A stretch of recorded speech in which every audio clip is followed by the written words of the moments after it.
अब जैसे ही टाइम होता है, मान लो 8 बजे आपका पेपर स्टार्ट हुआ, टाइम होता है, आप जो पेपर है उसकी सील है उसको ओपन कर लो, और उससे पहले एक चीज और देख लेना, आपको पेपर के ऊपर भी अगर कोई दिशा निर्देश दिए हुए हैं तो वो भी आपको पढ़ लेने हैं। पेपर पे जो भी दिशा निर्देश है पढ़ना ही पढ़ना चाहिए, क्योंकि पेपर में कैसे कैसे प्रश्न है, क्या है वो सारी की सारी, कैसे करना है वो सारी चीजें दी हुई है। इसलिए ओएमआर शीट के और पेपर के दोनों के जो डायरेक्शंस होते हैं या दिशा निर्देश होते हैं वो आपको पढ़ने ही पढ़ने हैं। जब 8 बजते ही उसके बाद में क्या करना है, आपको पेपर ओपन कर लेना है।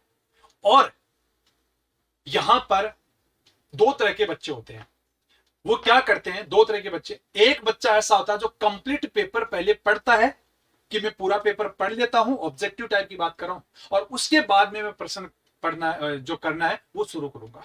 और एक बच्चे पहला प्रश्न देखा, मान लो 100 प्रश्न है तो 1 2 3 4 5 6, पहला प्रश्न देखा, उसको किया, फिर आगे बढ़ा, किया फिर आगे बढ़ा। पहली बात, कभी भी एक साथ में सारे प्रश्न मत पढ़ना, क्योंकि अगर आपने पढ़ा, सारे प्रश्न पढ़े, क्योंकि अगर आपने सारे प्रश्न है वो पढ़े और एक प्रश्न को पढ़ने में अगर 20 सेकंड का समय लग रहा है तो सोचो 200 प्रश्न को पढ़ने में कितना समय लगेगा। आपने पहली बार पढ़ा और उसके बाद में जब आप वापस प्रश्न कर रहे हो तो उस प्रश्न को फिर से पढ़ रहे हो, फिर से आपको समय लग रहा है। आप कहते हो ना सर टाइम कम पड़ गया, एग्जाम में टाइम कम पड़ गया, आपकी गलत रणनीति की वजह से आपके पास में टाइम कम पड़ता है। अदरवाइज 15 से 20 मिनट हर एग्जाम में बच जाते हैं, ये मैंने खुद ने देखा है। आपकी गलत रणनीति की वजह से टाइम है वो खराब होता है। मैं एक एक चीजें बताऊंगा आपको, क्या क्या ऐसी चीजें करनी है आपको और क्या क्या ऐसी चीजें नहीं करनी है, जिससे आपका टाइम है वो खराब नहीं हो और आपका 100% सिलेक्शन हो। अब जब आपको पेपर दे दिया जाता है तो आपको बिल्कुल भी घबराना नहीं है और आपको यह सोचना है कि मेरा सिलेक्शन तो पक्का होगा ही होगा। सबसे पहले आपको क्या करना है, उस पेपर को 3 राउंड में करना है। ध्यान रखना, हम जो प्रश्न है उन प्रश्नों को कैटेगरी में डिवाइड करेंगे और 3 राउंड में करेंगे। हमारा जो पहला राउंड होगा वो होगा, उन प्रश्नों को हम करेंगे जो सबसे सरल होते हैं, जो सबसे इजी होते हैं। दूसरे राउंड में हम उन प्रश्नों को करेंगे जो थोड़े से हार्ड होते हैं, और तीसरे राउंड में हम उन प्रश्नों को करेंगे जो सबसे हार्ड होते हैं, जिनमें ज्यादा टाइम लगता है। उन प्रश्नों को हम तीसरे राउंड में करेंगे। फ्रेंड्स, क्वेश्चंस होते हैं वो 3-4 तरह के क्वेश्चंस आते हैं। क्वेश्चंस 4 तरह के आते हैं, एक इजी क्वेश्चंस आते हैं, एक थोड़ा सा हार्ड आते हैं, एक और उससे ज्यादा हार्ड आते हैं, और चौथी कैटेगरी आती है ना करने वाले प्रश्न। आप क्या सोचते हो, 100 प्रश्न आ रहे हैं तो 100 के 100 करने के होते हैं? बहुत रेयर केस होता है कि 100 के 100 कर लेते हैं। कुछ प्रश्न ऐसे होते हैं जो एग्जाम में नहीं करने के भी होते हैं। ये भी आपके अंदर कला होनी चाहिए, ये पता होना चाहिए कौन सा प्रश्न करना है कौन सा नहीं करना, ये भी आप में एक कला होनी चाहिए। कुछ प्रश्न होते हैं, एक आधा 2 प्रश्न ऐसे होते हैं जो नहीं करने के भी होते हैं, और हम उनमें इतना टाइम खराब करते हैं जिसकी कोई सीमा नहीं। इसीलिए जो बच्चे बाहर आके कहते हैं कि अरे यार इतना इजी प्रश्न था, मैंने तो ये गलत पढ़ लिया, या टाइम ही नहीं मिला मुझे, तो मैं तो दूसरे प्रश्न में उलझा रह गया और मुझे तो टाइम ही नहीं मिला, इजी से इजी क्वेश्चन को छोड़ के आ जाते हैं गलत टाइम मैनेजमेंट की वजह से। अब समझना, मैंने आपको क्या कहा कि जो एक पेपर हम जो करेंगे इसको 3 पार्ट्स में हम डिवाइड करेंगे। ठीक है, इसको हम फर्स्ट राउंड होगा, इसमें फर्स्ट राउंड होगा, सेकंड राउंड होगा, और उसके बाद में थर्ड राउंड होगा। 3 राउंड में हम इन प्रश्नों को करेंगे। पहले राउंड में उन प्रश्नों को करेंगे जो कि सबसे इजी है, जिन प्रश्नों को करने में मैक्सिमम बता रहा हूं मैं 50 सेकंड या 1 मिनट लगता है, उन प्रश्नों को हम सबसे पहले करेंगे। जिन प्रश्नों में 2 मिनट या 3 मिनट का टाइम लगता है, थोड़े से हार्ड होते हैं, उनको हम दूसरे राउंड में करेंगे। और जिन प्रश्नों में बहुत ज्यादा टाइम लगता है उन प्रश्नों को हम तीसरे राउंड में करेंगे। अब समझना कि 2 स्टूडेंट है, जो एक तो ये पहले इजी प्रश्न को करता है पहले राउंड में, दूसरे राउंड में थोड़ा सा हार्ड प्रश्न को करता है, और तीसरे राउंड में उसके बाद में सबसे हार्ड प्रश्न को करता है। एक तो ऐसा स्टूडेंट, एक ऐसा स्टूडेंट जो ये उसने कसम खा रखी है कि मैं तो जो करूंगा वो सारे के सारे एक साथ ही करूंगा। तो वो जो प्रश्न होता है, पहला प्रश्न होता है, दूसरा प्रश्न होता है, तीसरा प्रश्न होता है, चौथा प्रश्न होता है, पांचवा प्रश्न होता है, छठवां प्रश्न होता है, सातवां प्रश्न होता है, आठवां प्रश्न होता है, ये है। वो कहता है कि मैं तो स्टेप वाइज करूंगा। और एक स्टूडेंट जो स्मार्ट वर्कर होता है, जो स्मार्ट काम करता है, वो पहले इजी प्रश्न करता है पहले राउंड में, दूसरे राउंड में उससे थोड़े हार्ड, और तीसरे राउंड में सबसे हार्ड प्रश्न करता है। मान लो ये जो है यहां पर जो कर रहा है, हार्ड प्रश्न में को साथ में ही कर रहा है। मान लो दूसरा प्रश्न ऐसा आ गया जिसमें 5 मिनट लगते हैं, 10 मिनट लगेंगे उसको। फिर मान लो ये तीसरा इजी आ गया, और ये चौथा ऐसा आ गया कि उसको फिर से टाइम लग रहा है 3 मिनट का या 4 मिनट का, और वो उलझा हुआ है इन प्रश्नों में। तो अब समझना कि एक ऐसा स्टूडेंट जो कि इजी क्वेश्चनों को कर रहा है, और एक ऐसा स्टूडेंट जो इजी हार्ड नारे सबको एक साथ कर रहा है, क्या फर्क है? 1 घंटे का टाइम है, मान लो 1 घंटा है। 1 घंटे में जो हार्ड प्रश्न को, इजी प्रश्न को और ना आने वाले सब प्रश्नों को साथ लेके चल रहा है, वो कितने कर सकता है? तो मैक्सिमम कितने कर सकता है? मान लेता हूं 1 घंटे में उसने 20 क्वेश्चंस करे। कितने क्वेश्चंस करे? 20 क्वेश्चंस करे उसने। 20 क्वेश्चंस कर रहा है वो, कितने नंबर मिले उसको? मान लो 2 नंबर का एक प्रश्न है, कितने नंबर मिले उसको बताओ? 40 मार्क्स उसको मिले, पहला। दूसरा, एक ऐसा स्टूडेंट जिसको एक प्रश्न को करने में 1 मिनट लगता है, मैक्सिमम 1 मिनट लगता है, या थोड़ा सा मान लो ऊपर भी मान लो, वो बताओ कितने प्रश्न करेगा वो? 1 घंटे में कितना करेगा? मैं गारंटी लेता हूं वो, क्योंकि 1 मिनट एक प्रश्न में लग रहा है, मैं गारंटी लेता हूं, चलो ज्यादा भी लग जाए या पढ़ने में भी टाइम लग जाए, फॉर एग्जाम्पल मैं गारंटी लेता हूं 50 क्वेश्चन आराम से करेगा। कितने क्वेश्चन? 50 क्वेश्चन आराम से करेगा वो। 50 इंटू 2 इज इक्वल टू कितने हो गए? 100। एक स्टूडेंट जिसको 1 घंटे में 40 नंबर आ रहे हैं, एक स्टूडेंट जिसके 1 घंटे में 100 नंबर आ रहे हैं, बताओ कौन सा ज्यादा सही रहेगा? कई स्टूडेंट इतने जिद्दी होते हैं ना कि नहीं, मैं तो इस प्रश्न को करके ही आगे बढ़ूंगा। आपकी जिद्दी कोई काम में नहीं आने वाली। आप क्या प्रूव करना चाहते हो? आप अगर वो नहीं आ रहा है और वो हार्ड क्वेश्चन है, क्यों उसमें टाइम खराब कर रहे हो? आप किससे जीत जाओगे ये बताओ मुझे? इस जिद की वजह से जो जलेबी की तरह अगर माइंड को कर रखा है, तो क्या आप जीत पाओगे? नहीं जीत पाओगे। इसलिए पहले राउंड में आपको सबसे इजी प्रश्न करने हैं, हार्ड प्रश्नों में आपको हाथ नहीं डालना है, ध्यान रखना आप। ये फर्क होता है। जब यहां पर 1 घंटे में इसको लगेगा अरे यार 100 मार्क्स आ गए, और या मैंने 50 क्वेश्चंस कर लिए, इसका कॉन्फिडेंस बढ़ जाएगा और आपको लगेगा हाँ मुझे आ रहा है, और आपका माइंड बहुत तेज चलेगा। ये पता है अभी तो 1 घंटा हो गया, मेरे से 20 क्वेश्चन ही नहीं हुआ, ये प्रश्न भी नहीं आ रहा है, उसके पसीना आने लग जाएगा और उसके सिलेक्शन होने के चांसेस बहुत कम हो जाएंगे। चाहे कोई कितना ही इंटेलिजेंट स्टूडेंट हो, ये जितने भी सिलेक्शन होते हैं ना, ये रणनीतियां बना के होते हैं। इसलिए आपको किसी से कोई भी इस तरह की जिद नहीं करनी है कि मैं तो ऐसा ही करूंगा। अरे अगर आपका सिलेक्शन होता है ना, तो वो तरीके अपना लो ना जो तरीके आपके सिलेक्शन के लिए जरूरी है। किससे जिद कर रहे हो? क्यों जिद कर रहे हो? क्यों इतना सोच रहे हो कि नहीं मैं तो सीरियल वाइज है क्वेश्चंस करके ही आगे बढ़ूंगा? आपको ये सारी चीजें नहीं सोचनी है, ध्यान रखना। अब क्या करना है आपको आगे समझना। जब आप पहले राउंड में जो क्वेश्चंस कर रहे हो, तो उनमें आगे क्या करना है आपको? आगे आपके जो भी प्रश्न है, जैसे 1 नंबर है, 2 number, 3 number, 4 number, 5 number, 6 number, 7 number, 8 number, 9 number, 10 number, 11 number, 12 number, 13 number, 14 number, 15 number, 16 number, 17 number, 18 number, 19 number, 20 number, 21 number, 22 number, जो भी ये प्रश्न है इनका नंबर है। क्या करना है आपको? जैसे ओएमआर शीट दी जाए आपको, ठीक है, और पेपर आपको दिया जाए, जब आप ये प्रश्न पढ़ रहे हो, तो पहली चीज एक और इंपॉर्टेंट है, वो मैं आपको बता रहा हूं। हर प्रश्न को एक बार पढ़ने की कोशिश करना, क्योंकि अगर आपने मान लो जो आप टाइम कम पढ़ने वाली बात कहते हो ना, तो अगर आपने मान लो 20 प्रश्नों को अगर 2 बार पढ़ा, एक में 20 सेकंड लग रहा है, तो सोचो कितना नुकसान होगा आपका, टाइम नहीं मिलेगा आपको। ज्यादातर स्टूडेंट एक एक प्रश्न को 3-3 4-4 बार पढ़ता है, उसको पता है उसका आंसर ये है, लेकिन फिर भी पढ़ता है, उसमें वो टाइम खराब करता है। इसीलिए बोला था कि जो टेस्ट देते हो ना, उन टेस्टों में भी एक प्रश्न को एक बार पढ़कर ही समझने की कोशिश करना।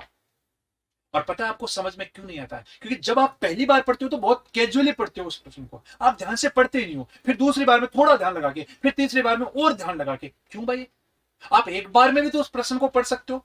मानता हूं कई बार प्रश्न समझ में नहीं आता है, तब 2 बार पढ़ सकते हो या 3 बार पढ़ सकते हो, लेकिन जो नॉर्मल प्रश्न है उसको भी आप इतना कैजुअली पढ़ते हो और गलत पढ़ते हो। बहुत सारे प्रश्न गलत पढ़ते हो और एग्जाम से बाहर निकलते क्या होता हो, अरे यार इसमें ये पूछा गया था, मैं इसको ये पढ़ लिया, गलत पढ़ लिया। ये क्यों गलत पढ़ रहे हो? क्योंकि आपका ध्यान कहीं और है, आप उसको, आपकी पहले की आदत सही नहीं है। अगर आप टेस्ट देते, हर टेस्ट में ये प्रैक्टिस करते, प्रश्न को सही पढ़ने की प्रैक्टिस करते, तो आप कभी भी गलत प्रश्न नहीं पढ़ते। आप टेस्ट दे रहे हो उस टाइम पे अगर आपने स्पीड से पढ़ने की आदत डाल दी हुई होती तो यहां आपको कोई दिक्कत नहीं आती, क्योंकि हम स्पीड से पढ़ने की आदत वो डालते ही नहीं है। हम बिल्कुल 100% कंसंट्रेट होकर प्रश्न को पढ़ने की आदत डालते ही नहीं है। ये सारी की सारी आदतें ना ये टेस्ट में डलती है। इसलिए आपको प्रश्न को बिल्कुल एक बार में ही पढ़ना है, मैक्सिमम 2 बार लग जाए बस, इससे ज्यादा उस प्रश्न को आपको नहीं पढ़ना है। क्योंकि अगर आपने मान लो 50 प्रश्न भी 2 बार पढ़े, 20 सेकंड एक में लगे, तो बताओ कितना टाइम आपका खराब हो रहा है। बहुत टाइम खराब होता है। लास्ट के आपको 20-25 मिनट 30 मिनट कम पढ़ते हैं ना, वो इसी वजह से पढ़ते हैं क्योंकि आपको प्रश्न को आप रैंडमली पढ़ते हो, वो बिल्कुल ऐसा बिना मन के बिना ध्यान के पढ़ते हो, जिसकी वजह से सारी चीजें होती है। दिमाग को सिग्नल भेज दो कि मैं किसी प्रश्न को पढ़ रहा हूं तो 1 बार या 2 बार या मैक्सिमम 3 बार पढ़ूंगा, और लगभग 80 to 90% प्रश्नों को केवल 1 बार ही पढ़ूंगा मैं। ये दिमाग को सिग्नल भेज दो, क्योंकि अगर ऐसा नहीं किया तो मेरे पास में वक्त कम पड़ेगा। एक सिग्नल और भेज दो कि मैं जो भी प्रश्न पढ़ूंगा या पढ़ूंगी वो सही सही पढ़ूंगा। और ये जब टेस्ट देते हो ना तब आपकी प्रैक्टिस होना जरूरी है। या मैं कहता हूं जब एग्जाम की तैयारी शुरू करते हो तभी बोल दो कि मैं हर प्रश्न को सही सही पढ़ूंगा, मैं हर प्रश्न को स्पीड से पढ़ूंगा मैं, और बहुत ध्यान लगा के मैं पढ़ूंगा। आपकी कम से कम आपका पता है नंबर कितने नंबर से रुकता है आपका? 3 नंबर से, 4 नंबर से, 5 नंबर से, 10 नंबर से। ये वो सारी गलतियां होती है जिसकी वजह से आपके जो है मार्क्स है। अगर 1 नंबर से भी आपका सिलेक्शन नहीं हुआ, आपने प्रश्न गलत पढ़ लिया, सोचो कि आपको आ नहीं रहा था क्या वो सब्जेक्ट? आ रहा था, आपने गलती की, इस वजह से ऐसा हुआ। इसलिए प्रश्न को पढ़ना, टाइम जो कम पढ़ने वाली जो चीज होती है ना वो इसी वजह से होती है। मैं इस पे बहुत ज्यादा जोर दे रहा हूं। ध्यान से प्रश्न को पढ़ना, दिमाग को सिग्नल भेज देना, बहुत ही आपको अलर्टनेस के साथ में प्रश्न पढ़ना है। 1 बार ही पढ़ना है या मैक्सिमम 2 बार पढ़ना है। प्रश्न को सही सही और करेक्ट प्रश्न है वो आपको पढ़ना है। ठीक है, ओके। अब क्या करना है, जैसे पहला प्रश्न है, अब ध्यान रखना टाइम मैनेजमेंट कैसे होता है उसको और समझते हैं हम लोग। जैसे पहला प्रश्न है, आपको 3 तरह के यहां पर साइन है वो बनाने हैं। एक साइन बनाना है आपको डबल टिक का, बहुत इंपॉर्टेंट बात बता रहा हूं, ध्यान रखना, बहुत ही इंपॉर्टेंट बात बता रहा हूं। एक साइन आपको यहां पर करना है डबल टिक का, एक साइन आपको करना है सिंगल टिक का, एक साइन आपको करना है क्रॉस का। 3 तरह के साइन कर दिए आपने, क्या? डबल टिक का, एक सिंगल टिक का और एक क्रॉस का। डबल टिक का मतलब हुआ ये प्रश्न आपको 100% आ रहा है। क्या बोला मैंने? डबल टिक का मतलब ये प्रश्न आपको 100% आ रहा है और आपने ये प्रश्न कर लिया है। सिंगल टिक का मतलब आपको कुछ कंफ्यूजन है, मतलब 80% 90% आप श्योर हो ये हो सकता है, लेकिन फिर भी आपको कंफ्यूजन है, नहीं हो सकता दूसरा भी हो, ये आपको कंफ्यूजन हो सकता है। ठीक है। अब क्रॉस, क्रॉस का मतलब हो गया ये प्रश्न तो चाहे मैं कुछ भी कर लू ना, मैं कुछ भी कर लू ना तो भी मुझे प्रश्न नहीं आएगा। क्या बोला मैंने? ये प्रश्न वो प्रश्न है जो चाहे आप कुछ भी कर लो लेकिन फिर भी आपको ये प्रश्न नहीं आएगा, उसके लिए क्रॉस का। अब क्या करना आपको, हम कर रहे हैं पहले राउंड, अभी हम क्या कर रहे हैं, हम पहले राउंड कर रहे हैं, और पहले राउंड में उन प्रश्नों को कर रहे हैं जो इजी है, सबसे सरल जो क्वेश्चन है उनको कर रहे हैं। क्योंकि मैंने आपको बताया था इजी प्रश्नों को करने से क्या होता है, इजी प्रश्नों को करने से आपके सिलेक्शन के चांसेस मैक्सिमम मैक्सिमम मैक्सिमम हो जाते हैं आपके। और ज्यादातर स्टूडेंट इजी प्रश्नों को ना करके हार्ड प्रश्नों में उलझ जाते हैं, जिसकी वजह से उनका सिलेक्शन नहीं होता है। अब क्या करना है आपको, आपको मान लो पहला प्रश्न है, ठीक है, ये पहला प्रश्न आपको आ गया, ठीक है, ये आता है, इजी है, 1 मिनट लग रहा है। आपने क्या किया, आगे आपको इसके ऊपर डबल टिक कर दो, इसके ऊपर क्या कर देना है, डबल टिक कर दो। दूसरा प्रश्न पढ़ो उसके बाद में। दूसरा प्रश्न आपको यह लगता है कि ये सेकंड राउंड में होगा, मुझे आता है, लेकिन इसमें 2-3 मिनट लगेंगे, छोड़ दो इस प्रश्न को, ये मैं सेकंड राउंड में करूंगा या करूंगी, छोड़ दो इस प्रश्न को, छोड़ दिया आप लोगों ने। तीसरा प्रश्न है, ये भी आपको 1 मिनट में सोल्व हो रहा है या उससे भी कम टाइम में हो रहा है, डबल टिक लगा दो इसके ऊपर। क्या करना है, इसके ऊपर डबल टिक लगा दो। फोर्थ क्वेश्चन ऐसा क्वेश्चन आ गया जो आपको ये पता चल गया ये मेरा पढ़ा हुआ ही नहीं है, आउट ऑफ सिलेबस है, मुझे तो ये चीज आ ही नहीं रही है, मैं चाहे कितनी भी कोशिश कर लूंगा लेकिन फिर भी मुझे ये नहीं आएगा। इस पे एक काम करो, क्रॉस लगा दो। पांचवा छठवां क्वेश्चन आपको ऐसा लग रहा है कि ये प्रश्न है, ये आपको आएगा लेकिन सेकंड राउंड में आएगा, ये आपको सेकंड राउंड में आएगा, आपने इसके ऊपर कोई साइन नहीं लगाया। सातवां प्रश्न ऐसा है जिसमें आपको लग रहा है 80% सही है, 90% सही है, लेकिन फिर भी इसमें थोड़ा सा मेरे को कंफ्यूजन है, मेरे को इसमें थोड़ा सा कंफ्यूजन है, उसके ऊपर सिंगल टिक लगा देना है। क्या कर लगा देना आपको, उसके ऊपर सिंगल टिक लगा देना है, ठीक है। उसके बाद में 8 नंबर प्रश्न है, ये फिर आपको लग गया ये हो ही नहीं सकता, मुझे आएगा नहीं, क्या कर देना है, क्रॉस लगा देना है। 9 नंबर क्वेश्चन है, आपको आता है, डबल टिक लगा दिया, ठीक है। 10 नंबर क्वेश्चन है, आपको आता है, डबल टिक लगा दिया। अब देखना, आपने एक प्रश्न को अगर पढ़ने में 1 मिनट लगी तो 10 प्रश्न को पढ़ने में 10 मिनट लगेगी। 10 मिनट में भी आपने कितने प्रश्न कर दिए, एक जो 100% सही है, 1 2 3 और 4। ये डबल टिक वाले क्वेश्चन है वो 100% सही है, ये वो प्रश्न है जो कि 100% सही है, डबल टिक वाले। कितने प्रश्न किए, 1 2 3 4, 4 प्रश्न कर लिए, 4 के 10 मिनट में कितने नंबर मिले, 8 नंबर मिल गए। जो बच्चा कि नहीं मैं इसको अभी यही करूंगा, 3 मिनट लगता है तो 1 मिनट तो इसका, 3 मिनट इसका, कितने 4, ये इसमें उलझा हुआ रहेगा। और तीसरे प्रश्न है, इसका 1 मिनट और ले ले मान लो यहां पर, ठीक है 5, ये 4th नंबर के क्वेश्चन में वो फिर उलझेगा, वो कोशिश करेगा उसमें 5 6 7 मिनट फिर खराब करेगा उसको। यहां पर उसको कितने नंबर मिले, ये 2 नंबर ही तो मिले, 10 मिनट से ज्यादा समय हो जाएगा, उसके बावजूद भी यहां पर सॉरी 2 नंबर नहीं, 1 और 2 प्रश्न सही है तो 4 नंबर ही तो मिले। यहां पर इसके कितने, 8 नंबर मिल गए, इसको 10 मिनट में इसको 8 नंबर मिल गए, और इसको 10 मिनट में कितने मिले, यहां पर 4 नंबर मिले। आप फर्क देख लो, यानी आपको ऐसे उलझे हुए प्रश्नों में नहीं उलझना है। इसीलिए मैंने बताया यहां पर आपको कि सबसे पहले आपको इजी प्रश्न करने हैं जो आपको 100% आते हैं, जिनमें 1 मिनट का या 1.5 मिनट का टाइम लगता है, उनको करना है। और उसके बाद में आपको क्या करना है, उसके सेकंड राउंड में थोड़े से हार्ड प्रश्न उनको करना है, जो नहीं आ रहे उनको क्रॉस कर दो ना। अब इस प्रश्न इनको इन साइन को करने का और क्या मतलब हुआ, समझना आप लोग कि अगर आपने ऐसा नहीं किया, मान लो ऐसा नहीं किया, फर्स्ट राउंड में आपने इजी इजी प्रश्न कर लिए, ठीक है, जब आप सेकंड राउंड में आओगे ना तो पता है क्या करोगे आप इस प्रश्न को आपने किया है, 100% सही है, फिर भी आप इसको फिर से पढ़ोगे, आप टाइम खराब। यानी जो समय आपको इस प्रश्न को देना चाहिए था या दूसरे प्रश्न को देना चाहिए था, वो समय आप उन प्रश्नों को दे रहे हो जो आपको 100% आ रहा है और आपने कर भी लिया, उनको दे रहे हो आप। क्या ये चीज सही है, नहीं। आपको सेकंड राउंड में 2 प्रश्नों को नहीं पढ़ना है। कौन से को, जिसके ऊपर डबल टिक लगाया हुआ है उनको नहीं पढ़ना आप, क्योंकि उनको पढ़ने का मतलब है टाइम खराब कर रहे हो, इसके अलावा कुछ भी नहीं है।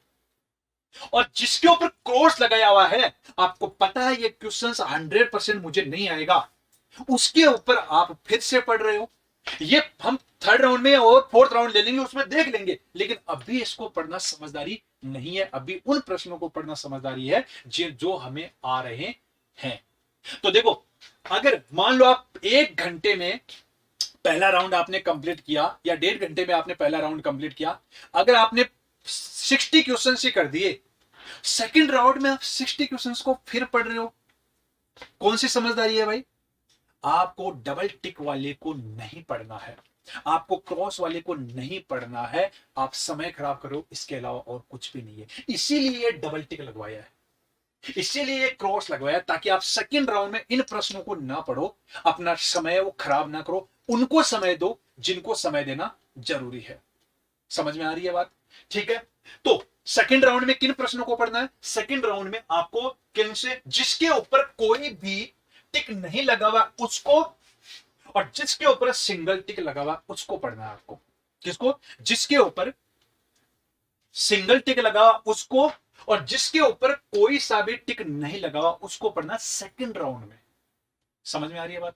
है ना? सेकंड राउंड में फिर आपको उसके ऊपर जैसे डबल टिक, अगर वो 100% आ गया तो डबल टिक लगा दो, और सेकंड राउंड में लग गया कि ये प्रश्न मुझे नहीं आएगा तो क्रॉस लगा दो, और ये लग गया कि थर्ड राउंड में कर लूंगा तो उसके ऊपर फिर कोई साइन मत लगाओ। और जो सिंगल टिक वाला है, वो सिंगल टिक वाला अगर सोल्व हो गया तो उसको डबल टिक में कन्वर्ट कर दो, और अगर वो सोल्व नहीं हुआ और लगता है कि ये नहीं होगा मेरे से, तो उसको क्रॉस कर दो। इस तरीके से आपको ये करना है। अब यहां पर एक गलती और करते हैं स्टूडेंट, और ये गलती तो पूछो मत, ये गलती करने वालों की तो भरमार होती है। पता है वो क्या करते हैं? वो स्टूडेंट्स है, वो गलती ये करते हैं कि ओएमआर शीट को सबसे लास्ट में भरते हैं। क्या बोला है मैंने? वो ओएमआर शीट को सबसे लास्ट में भरते हैं। स्टूडेंट्स बहुत बड़ी गलती करते हैं। आपको हर 10 प्रश्न के बाद में ओएमआर शीट भरनी है। फिर बता रहा हूं मैं, जैसे ही आप पहले राउंड में आए, तो आपने ये 10 प्रश्न कर लिए, आपका हाथ रुक जाना चाहिए, आपका हाथ है वो रुक जाना चाहिए, और ओएमआर शीट भरनी है आपको। 10 प्रश्न करते, पहले राउंड किया आपने, 10 प्रश्न किए, आपको रुक जाना है, ओएमआर शीट भरनी है। चाहे आपका एक प्रश्न ही हुआ हो, लेकिन आपको ओएमआर शीट भरनी है। इसकी वजह क्या है कि आप एग्जाम के लास्ट में अगर ओएमआर शीट भरते हो, तो उस टाइम पे पहली बात तो टाइम इतना कम बचता है ना, कि आपने 1 साल तो मेहनत की, 1 साल आपने मेहनत की, और सबसे लास्ट में, क्योंकि एग्जामिनर है वो तो छीन लेगा, आपका टाइम होते ही छीन लेगा। लगभग लोगों की ओएमआर शीट भरी नहीं जाती है, वो कहते हैं कि सर छीन ली थी, टाइम मिला नहीं, पहले प्रश्न किए और फिर ओएमआर शीट भरने लगा, हुआ ही नहीं। और उस टाइम पे इतनी गड़बड़ियां होगी, इतनी गड़बड़ियां होगी कि आप पूछो मत। इसलिए इस चीज से बचने के लिए, अगर आपको पहली बार में सिलेक्शन करवाना है, ये आदत पटक लो, जो टेस्ट देते हो ना उनमें आदत पटक लेना, ये वाली आदत पटक लो। हर 10 प्रश्न के बाद में ओएमआर शीट भरनी ही भरनी है, चाहे कुछ भी हो जाए, आपका हाथ है वो रुक जाना चाहिए। जैसे आपने ये 10 प्रश्न किए यहां पर, तो उसके बाद में क्वेश्चन नंबर 1, 3 यहां पर इनकी ओएमआर शीट है, वो आपको भरनी है यहां पर। अब यहां पर एक चीज और इंपॉर्टेंट बता रहा हूं कि 1 नंबर का, मान लो यहां पर ये 1, 2, 3 और 4, ये 4 ऑप्शन है। इसमें 1, 2, 3 और 4 ऑप्शन है। इसमें भी जो भी हम भरेंगे वो इनके भरेंगे ओएमआर शीट। ठीक है, यहां पर एक गलती और क्या करता है स्टूडेंट, कि अगर आपने लास्ट में ओएमआर शीट भरी, तो एक गोला, क्योंकि वो जल्दी जल्दी बढ़ती हो, एक गोला गड़बड़ होती है, सारी की सारी ओएमआर शीट का सीक्वेंस चेंज हो जाएगा। ई गोला से ऊ गोला चला दोगे, ध्यान रखना। एक गोला गलत भरते ही सारा का सारा सीक्वेंस गड़बड़ हो जाएगा। इसलिए बोलता हूं लास्ट में ओएमआर शीट मत भरना। हर 10 प्रश्न के बाद में आपको, पहले राउंड में भी हर 10 प्रश्न के बाद में, दूसरे राउंड में भी हर 10 प्रश्न के बाद में, और तीसरे राउंड में भी हर 10 प्रश्न के बाद में ओएमआर शीट बननी है। चाहे एक प्रश्न भी हो, फिर भी आपको ओएमआर शीट बननी है, आपको ध्यान रखना। क्योंकि यहां 7 का 7 भर रहे हो तो आप में कॉन्फिडेंस रहेगा, हाँ ये ओएमआर शीट बनी, सही सही भरी जाएगी। लास्ट में सारा आपके गड़बड़ी होगा, इसका ध्यान रखना। अब यहां पर क्या है कि इस जगह पे मान लो आपका ऑप्शन पहला नंबर है, और उसमें ऑप्शन अगर मान लो सी ऑप्शन है या 3 नंबर है, तो पता है यहां पर क्या करते हैं हम, कई बार कैजुअली होते हैं, तो सी ना भर के हम बी को इतना सा ऐसे करते हैं, उतने पता चलता है अरे इसका तो बी नहीं था, इसका तो सी था। हम क्या करते हैं, इसको थोड़ा सा ऐसा क्रॉस कर देते हैं और फिर इस वाले गोले को हम ऐसे भरते हैं, इसको ऐसे भरते हैं। ध्यान रखना, आपने ये क्वेश्चन गलत कर दिया। क्या कंप्यूटर इस चीज को समझ पाएगा क्या? कंप्यूटर तो दोनों को रीड करेगा, ध्यान रखना। कंप्यूटर इमोशंस पे नहीं चलता है। मेरे सामने आएगा, मेरे में इमोशंस है कि ठीक है बच्चे से गलती होगी। कंप्यूटर इमोशंस नहीं पढ़ता, ध्यान रखना। वो इस क्वेश्चंस को गलत मानेगा। और पता है क्यों होता है? आपके ध्यान ना होने की वजह से। आप बहुत कैजुअली भर रहे हो। नहीं, आपको क्या करना है, हर प्रश्न में, जैसे इसका अगर सी है तो इस सी के ऊपर आपको अंगुली रख लेनी है और उसके बाद में हाँ देख लेना यही है ना, और उसके बाद में आपको ओएमआर शीट है वो इस तरीके से भरनी है। आपको ये लग गया कि जैसे फॉर एग्जांपल इसमें डी है, तो डी कहां, ये अंगुली है, यहां डी कहां है, यहां है, हाँ ये वाला है, ये इस तरीके से आपको अब इसको हटाना है और ये ओएमआर शीट है, ये भरनी है। अगर आप ये अंगुली फिंगर नहीं लगाओगे तो बी का सी में, सी का डी में गलत होने के पूरी की पूरी चांसेस होते हैं। बहुत छोटी छोटी बातें बता रहा हूं, लेकिन ये इतनी इंपॉर्टेंट है कि आपका सिलेक्शन है ना, इन चीजों से बहुत, जिनके 2 नंबर 3 नंबर 5 नंबर 10 नंबर से रुकता है ना, वो ऐसी गलतियां करते हैं, उस वजह से रुकता है। तो आपको ओएमआर शीट हर 10 प्रश्न के बाद में भरनी है और करेक्ट भरनी है। एक साथ ओएमआर शीट भरोगे, एक गोला ऊपर नीचे होते ही सारा का सारा सीक्वेंस चेंज हो जाएगा। आपसे हर प्रश्न में इस तरह की गलतियां होगी, इनसे बचने का एक ही उपाय है, वो है हर 10 प्रश्न के बाद में ओएमआर शीट को भरना। तो इस तरीके से क्या करना, आपको जो पहला राउंड होगा उस पहले राउंड में आपको इजी प्रश्नों को कर लेना है। पहले राउंड में इजी प्रश्नों को कर लेना है। जो भी है आपका 50 हो सकता है या 60 हो सकता है, दो काम हो गए आपके। आपने प्रश्न इजी सारे हो गए, एक सेटिस्फेक्शन ये रहेगा, कोई इजी प्रश्न नहीं छोड़ सकता। और एक चीज ध्यान रखना, इजी प्रश्न पढ़ने में ध्यान रखना, आप बहुत गलती कर जाते हो। इजी प्रश्नों को बहुत ध्यान से पढ़ना, तभी तो मैंने कहा पहली बार में इतना ध्यान से पढ़ना, आपका पूरे के पूरे सारे सेंस काम करने चाहिए। आपको प्रश्न को सही सही पढ़ना है। आपको समझ में आ गया आपको? तो इस तरीके से पूरा आपका पहला राउंड है वो कंप्लीट हो जाएगा। आपका ओएमआर शीट है अगर 100 प्रश्न है तो इसका मतलब हो गया 10 बार आपने ओएमआर शीट भरी है। पहले 10 प्रश्न के लिए, फिर 11वें से 20 के लिए, उसके बाद में 21 से 30 के लिए, उसके बाद में 31 से 40 के लिए। इस तरीके से आपने क्या किया है, ओएमआर शीट है वो ओएमआर शीट भरी है। पहला राउंड हो जाए। जो बच्चा उलझा हुआ होता है हार्ड प्रश्नों में भी, उसका और इस बच्चे का अलग कॉन्फिडेंस देखना, आपका 100% सिलेक्शन होगा। अब क्या करना है, जब पहला राउंड हो जाए तो दूसरे राउंड पे आ गए हैं। अब हम लोग दूसरे राउंड पे आ गए। दूसरे राउंड में आपको जिनके ऊपर डबल टिक है वो प्रश्न नहीं पढ़ने हैं, जिनके ऊपर क्रॉस है वो प्रश्न नहीं पढ़ने, क्योंकि पढ़ने में टाइम खराब होगा। ये 100% सही है हमारा, और ये हमें पता है, ये हमें प्रश्न आ ही नहीं रहा, तो क्यों पढ़े ये बताओ। कुछ प्रश्न ना करने के भी होते हैं, आपको आइडेंटिफाई करना आना चाहिए। एक चीज और मैं बता दूं कि जैसे आपको पेपर दिया जाता है, आपको लगता है पेपर हार्ड है, तो ध्यान रखना है सब लोगों के लिए हार्ड है, आपके अकेले के लिए नहीं है। कभी भी हार्ड पेपर आ जाए तो घबराना नहीं है, क्योंकि वो सबके लिए हार्ड है। और कभी भी इजी आ जाए तो भी ये खुश नहीं होना है, क्योंकि वो सबके लिए इजी है। सबके, क्योंकि तैयारी तो वही करके आए हैं ना सारे के सारे। इसलिए इस बात से कभी कोई फर्क नहीं पड़ना चाहिए कि पेपर इजी आ रहा है या हार्ड आ रहा है। आपकी जो रणनीति है वो रणनीति बहुत इंपॉर्टेंट है। समझ में आ गया? तो यहां पर आपको सेकंड राउंड में जिनके ऊपर कौन से प्रश्न करने हैं, जिनके ऊपर कोई भी साइन नहीं लगा हुआ है वो प्रश्न करने हैं, और जिनके ऊपर सिंगल टिक लगा हुआ है वो प्रश्न सेकंड राउंड में करने हैं। इनमें 2 मिनट का या 3 मिनट का 4 मिनट का टाइम लग सकता है। तो आपको क्या करना है, ये प्रश्न है ये सेकंड राउंड में करने हैं। अब जैसे ये प्रश्न है 2 नंबर है, सेकंड राउंड में आपको आ गया, तो इसके ऊपर फिर से डबल टिक कर दो। क्या कर देना है, इसके ऊपर फिर से डबल टिक कर देना है। मतलब थर्ड राउंड में हमें ये प्रश्न नहीं पढ़ना है, थर्ड राउंड में हमें ये प्रश्न नहीं पढ़ना है। ठीक है, सिंगल टिक वाला है, आपको लगता है यार ये नहीं आ रहा है, आएगा ही नहीं, क्रॉस कर दो। या आपको लगता है कि ये आ गया है, ये सही है, तो इसके ऊपर क्या कर देना है, डबल टिक कर दो। और केवल तीसरे राउंड के लिए उन्हीं प्रश्नों को छोड़ो जो हार्ड प्रश्न है।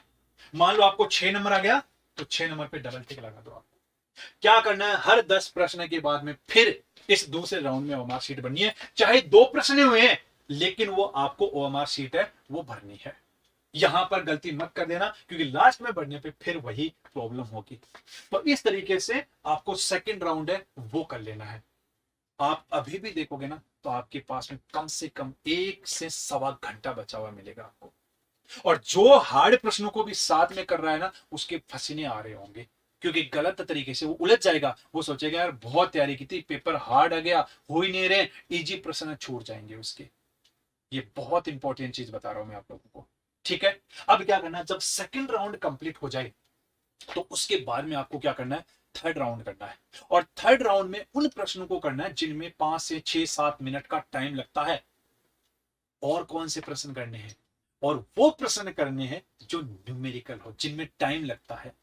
अगर मान लो अगर आप न्यूमेरिकल प्रश्न कर रहे हो और पहले राउंड में अगर आपने न्यूमेरिकल कर लिया, बहुत इंपॉर्टेंट बात बता रहा हूं मैं, अगर पहले ही राउंड में आपने न्यूमेरिकल कर लिया जिसमें 5-6 मिनट का टाइम लगता है तो आप बहुत बड़ी गलती कर रहे हो। इजी प्रश्न छूट जाएंगे और न्यूमेरिकल सही हो या नहीं हो ये किसको पता।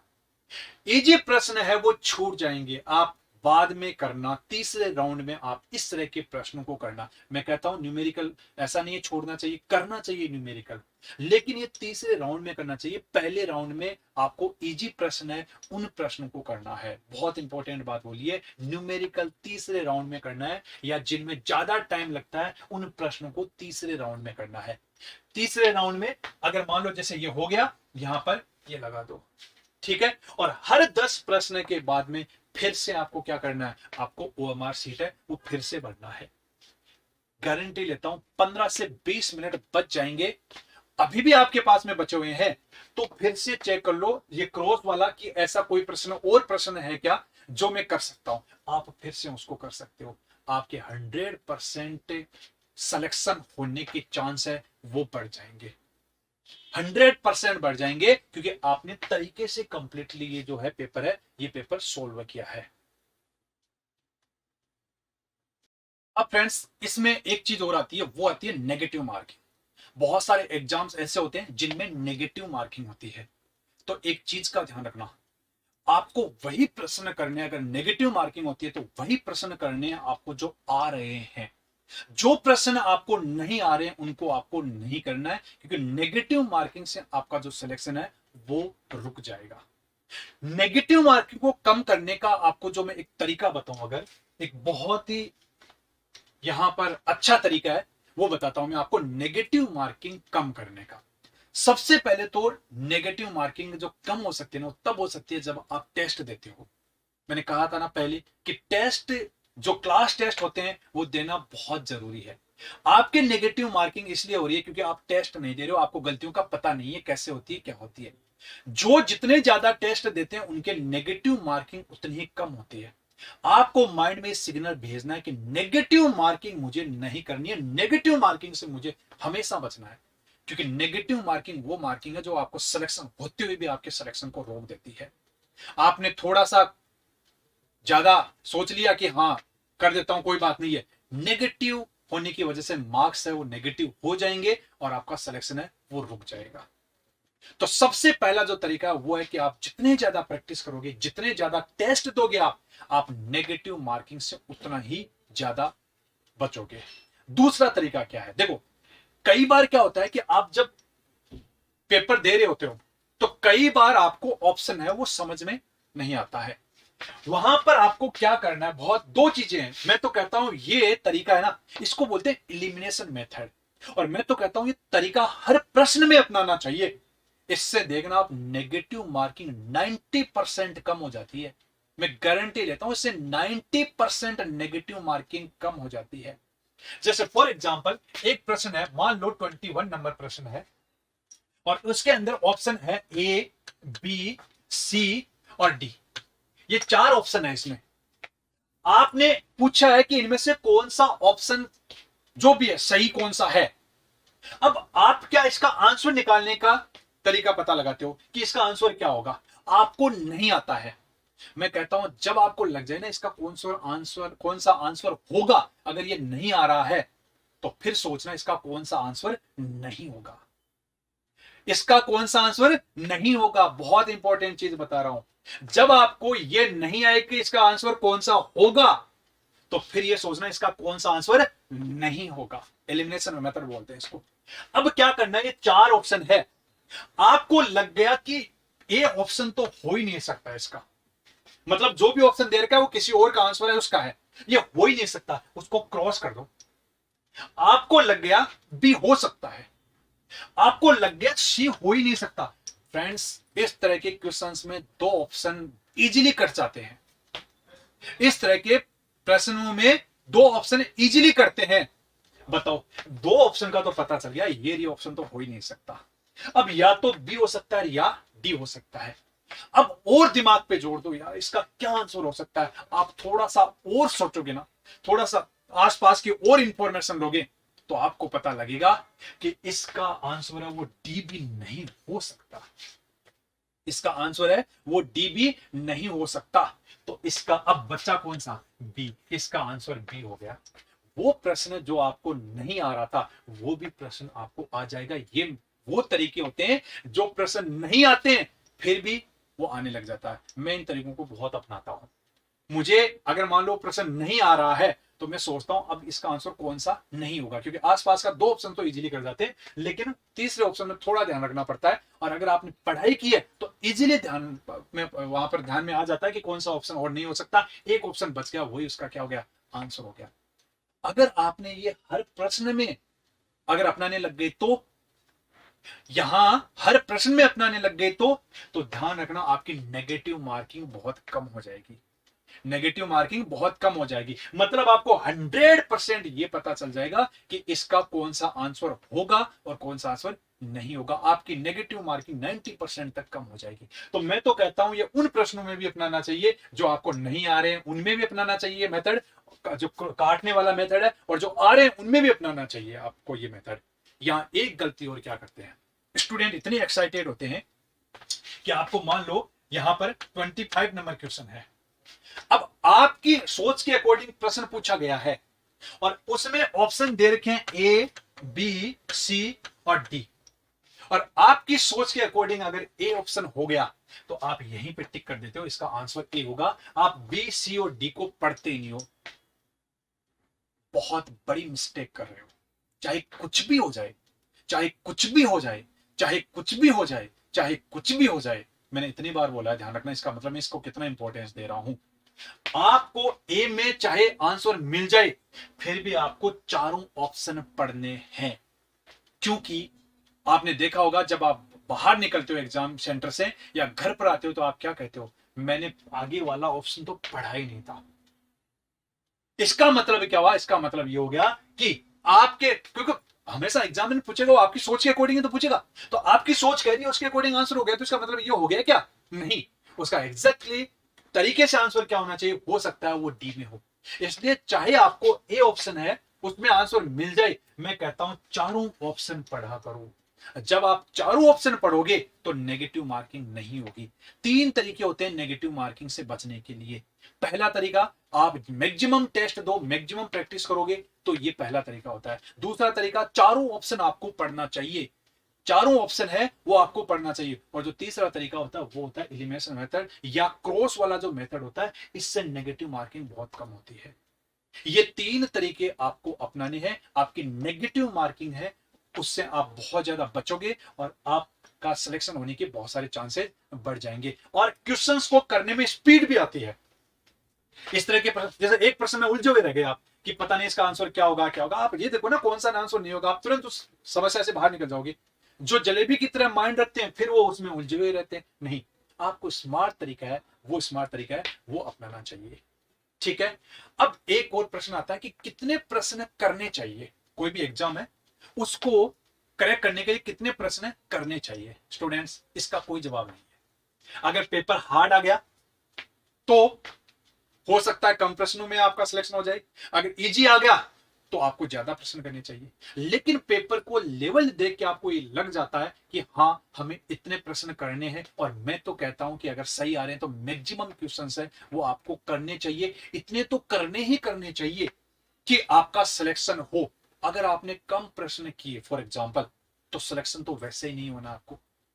तो ये आप आइडिया लगा सकते हो कि मुझे कितने प्रश्नों तक जाना चाहिए, पेपर का जो लेवल आता है वो लेवल किस तरह का आता है, उसके बेसिस पे आप ये आइडिया लगा सकते हो कि मुझे इतने प्रश्न करने हैं। लेकिन हाँ, मैं ये कहूंगा कि जो कम प्रश्न करते हैं फिर उनका सिलेक्शन के चांसेस तो वैसे ही घट जाते हैं। इसलिए ये सारी चीजें ना ये पहले प्लानिंग करके आनी होती है कि हाँ, हमें क्या करना है, कैसे करना है, अगर ये हो जाए तो क्या करना है, ये हो जाए तो क्या करना है, इसके बारे में सोचना पड़ेगा। मुझे ईमानदारी से बताओ, मेरा जो भी वीडियो देख रहा है, आप में से कितने लोग इन सब चीजों को आज तक करते थे?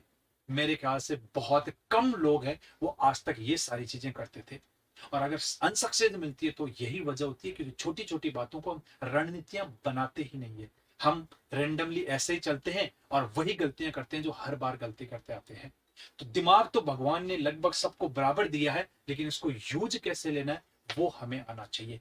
इस तरीके से आपको जो पेपर है ये कंप्लीट करना, पहला राउंड हो गया, दूसरा राउंड हो गया और तीसरा राउंड हो गया। उसके बाद में जब तीसरा राउंड कंप्लीट हो जाए, आपको लग जाए, फिर से शुरू वाली एंट्री को वापस चेक कर लो, फिर से जो ऑप्शन है उनको सबको चेक कर लो कि हाँ आपने करेक्टली भरे हैं कि नहीं भरे, और उसके बाद में उसको आपको जब टाइम हो जाए तो जो भी टीचर वहां पर ले रहा है उस टीचर को वो दे देना है और भगवान को थैंक्स बोलना है कि इतनी अच्छी स्ट्रेटेजी है वो मैंने इस पेपर को सोल्व करने में अपनाई है और मेरा तो सिलेक्शन होगा ही होगा। ध्यान रखना स्टूडेंट्स, स्ट्रेटेजी है वो बहुत मायने रखती है।